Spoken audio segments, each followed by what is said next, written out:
avocado na may coconut oil. Then, nilagyan ko ng kuanlong para mas effective. Siguradong tanggal. Para yuma mo, sakit sa katawan. Sipon, ubo. 100% effective yan. Isang buwang nilagay ko, and then langis na nyog, and then may avocado.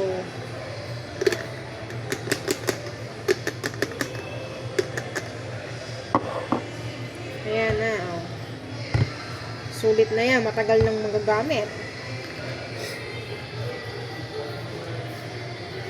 Kailangan, pag nanay na tayo, alam na natin kung paano gamutin ang ating mga sakit-sakit sa katawan.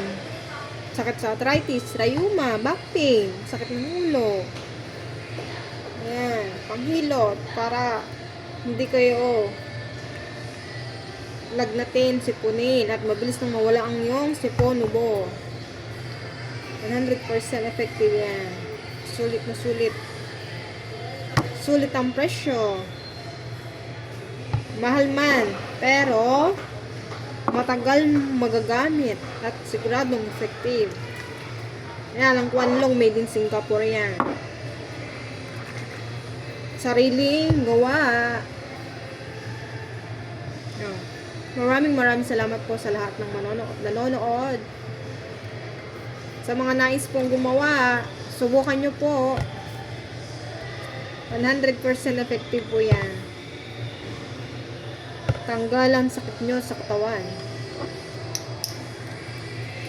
Pang pain reliever po yan. Kaysa uminom kayo ng gamot, gumawa na lang po kayo ng ganito. Siguradong effective, approval po yan. Aprobado po yan. Ayan po. Kalahati lang po yung nagawa ko. Si 6 na nyug lang po ang nagamit ko. Nagkakasya lang po yung budget namin, pambiling ulam, tsaka gumawa ng nyog. Sakto lang ang dala namin pera. Sulit na yan.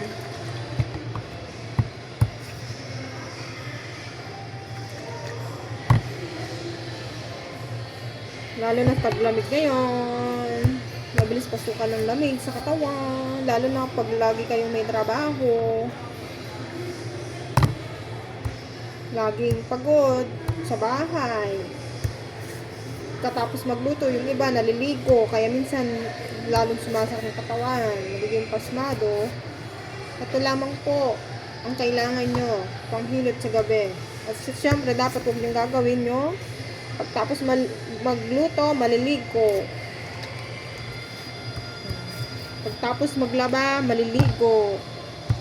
Pangit po yun. Kailangan mo na magpahinga bago maligo. Ayan. Pwede po ito pamahid. Maraming salamat po sa lahat ng nanonood. Magandang umaga po sa lahat.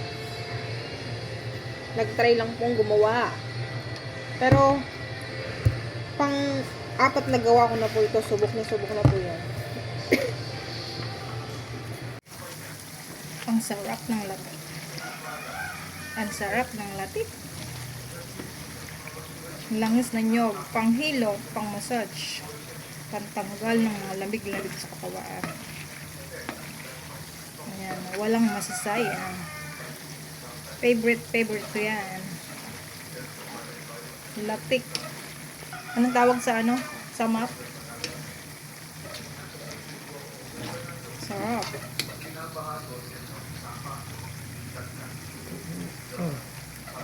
Malapit ng maluto. Ang konti lang pala no. Yummy. Sarap ng latek.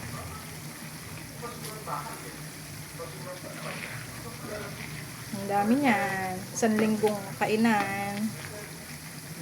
Sarap din sana ilagay sa biko. Pero panghilot na lang.